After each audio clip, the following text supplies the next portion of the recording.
just got to say, we're in something very serious. Oh, I'm sorry, Willie. Willie was just about to speak. No, we're in the middle of this very important conversation with Andrew McCabe. But Mika, what? It's time to give out our daily scorecard, our Kornacki scorecard. Yes. Okay, he's subbing for Chris Matthews. Yes. We were just talking about Chris before we came on the air. Yeah. And how did he do last night? It was good. It was better. It was better.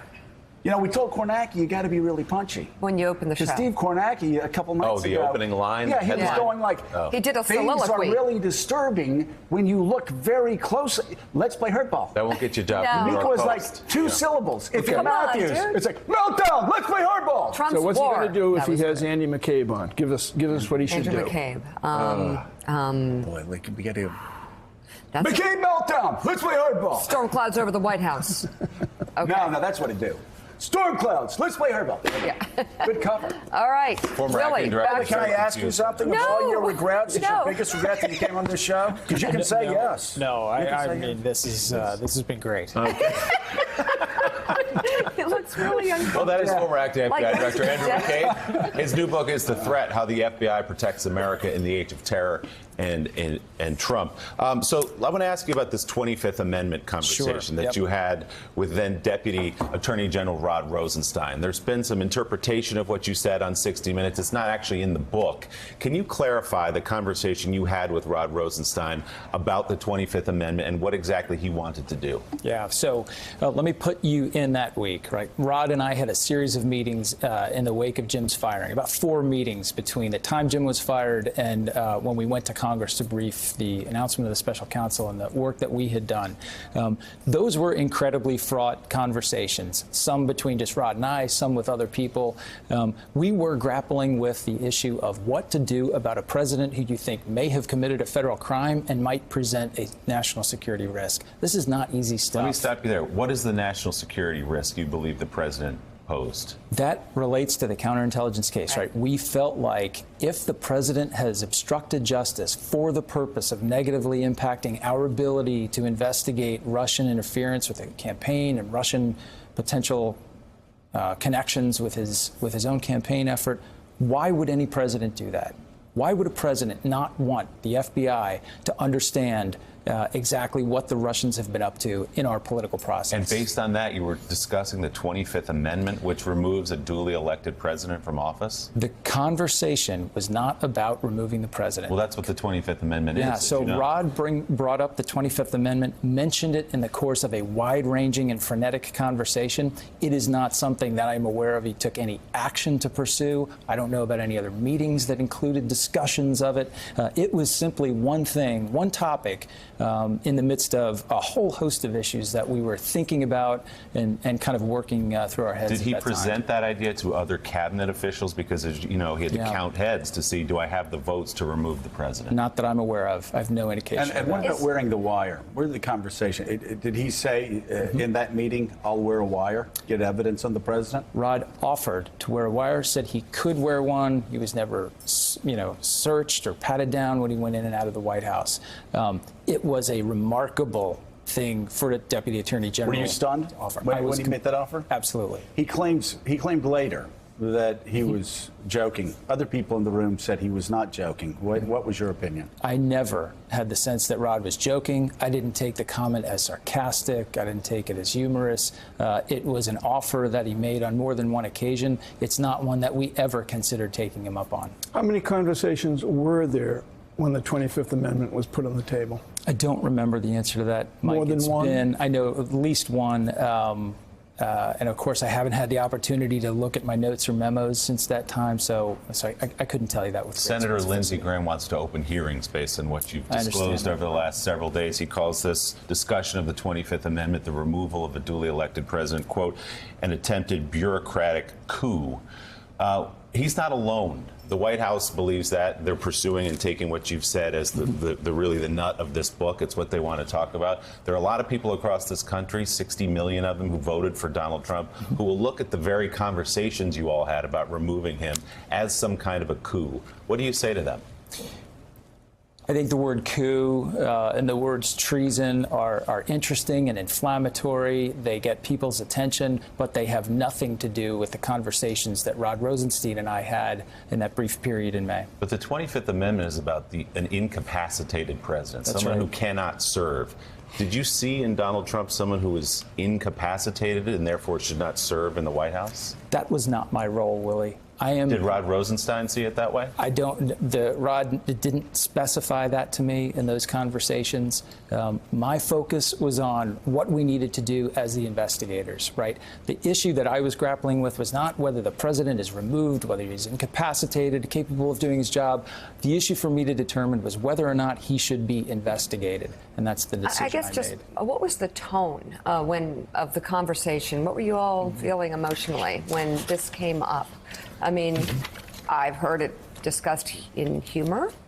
I've heard it discussed. I mean, just this concept has come up at dinner tables in my life or on this set. On the 25th Amendment, yeah, and you bring it up every day. Very emotionally. Yes, you do. And so I'm just Not that wondering there's anything wrong with that. what the context of the conversation was in terms of how everybody was feeling emotional. Was it fear? Was it shock?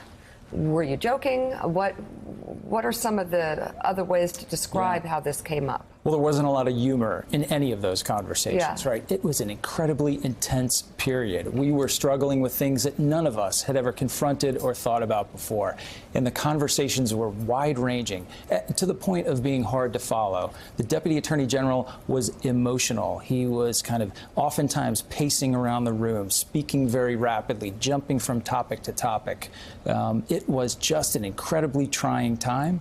And I will say this for the Deputy Attorney General. At the end of that process, he made a decision that could rightly be the one that preserved forever our ability to finally understand what is at the heart of all these mysteries. He made the decision to appoint the special counsel, which was an incredible thing to do for the country. I remember back in 1993, members of Bill Clinton's staff went over to the FBI and tried to work them on PR regarding Travelgate.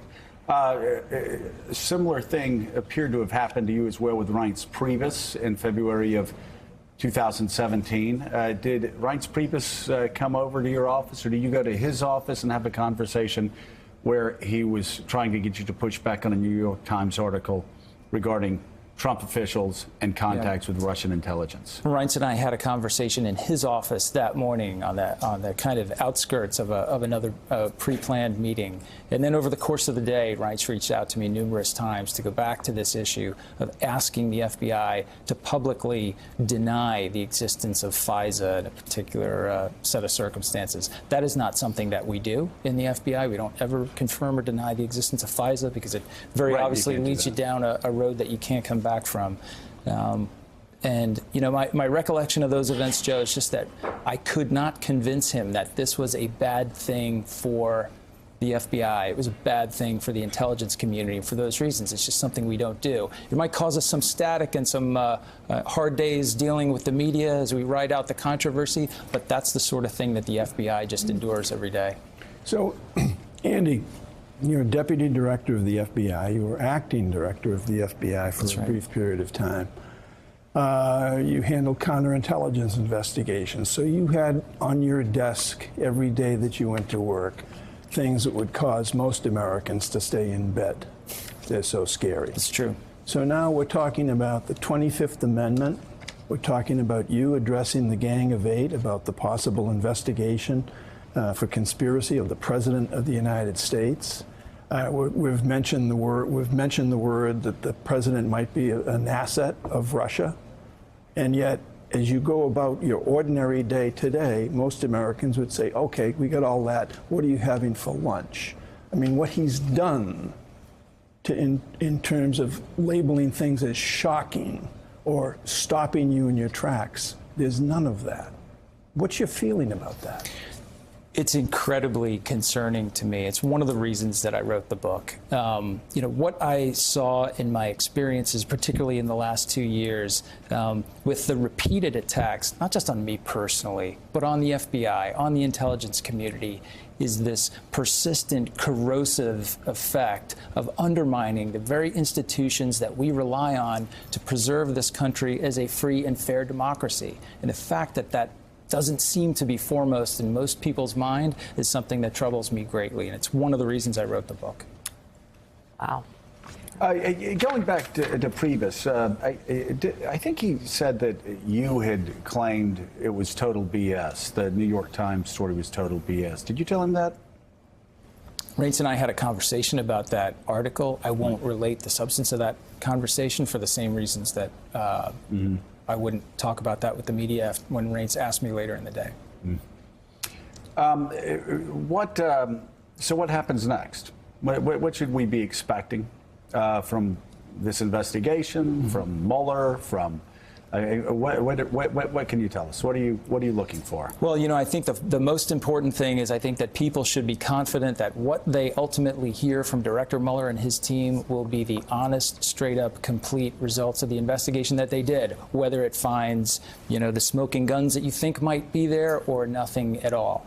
I know from working with Director Mueller over the course of about 12 years that he is perfectly equipped to do this job. We'll do it thoroughly, honestly, and independently.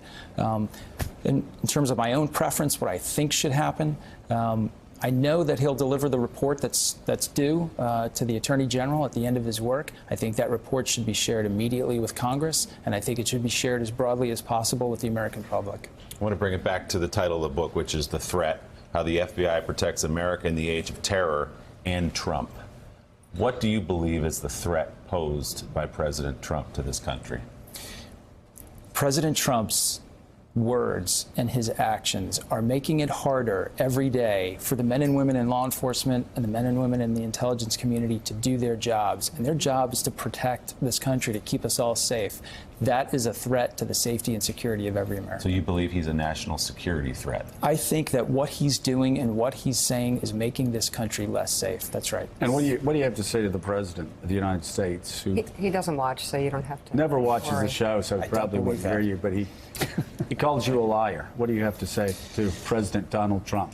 Joe, I can't tell you how 21-year career in the FBI, where I never was in trouble for anything more serious than losing my building ID. And so to leave the Bureau, leave the organization I love after 21 years, having run it as acting director and deputy director, and to be branded a liar on the way out the door is just revolting to me. It's something that makes me sick to my stomach every day. But I know how I served. I know that I served this country honestly and with integrity. That is what I've tried to represent in this book. Tried to give people an opportunity to finally see behind the curtain of what the FBI is all about, what FBI people are like, why they're drawn to this work, and most importantly, how we do the work that we do. It's not the story of FBI corruption that's been falsely perpetrated by the White House and the supporters on the Hill. It is the story of men and women who every day go into work to keep us all safe. They put themselves at great risk. They sustain incredible sacrifices on their time, their family time. It impacts every aspect of your life, but they do it day in and day out because they are committed to this country. Andrew McCabe, thank you very much for being on the show this morning. Thanks for coming on. Thank you so much. It's been All right, fun. and the book is The Threat: How the FBI Protects America in the Age of Terror and Trump. Coming up, Senate Minority Whip Dick Durbin is standing by. He joins the conversation next on Morning Joe.